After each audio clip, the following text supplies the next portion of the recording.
তো good afternoon সবাইকে। আজকের ব্লগটা এখান থেকে স্টার্ট করছি। আজকের ব্লগটা কি হবে, আজকের ব্লগটা অলরেডি রান্নাবান্না নেই ভিডিও। তো অলরেডি রান্নাবান্না হয়ে গেছে।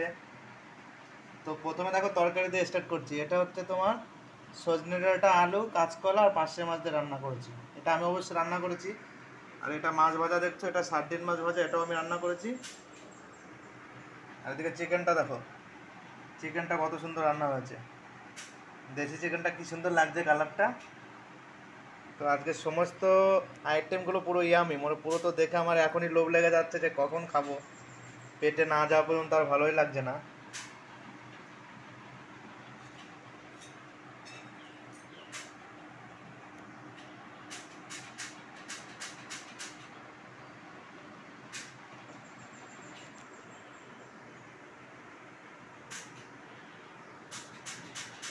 তোমরা তা কারা কারা খাবে চলে এসো, সানডে স্পেশাল রান্না বান্না। তা আমার বাড়িতে চলে আসো। আর রান্নাগুলো কেমন হয়েছে তোমরা অবশ্যই কমেন্টে জানিও। আর আমার চ্যানেলে নতুন হলে চ্যানেলটা অবশ্যই সাবস্ক্রাইব করে দিও এবং চ্যানেলের পাশে বেল বাটনটা প্রেস করে দিও। এবং ভিডিওটা ভালো লাগলে লাইক কমেন্ট এবং ভিডিওটা শেয়ার করে দিও। তো আবারও দেখা হবে পরবর্তী অন্য কোনো নতুন ভিডিওতে।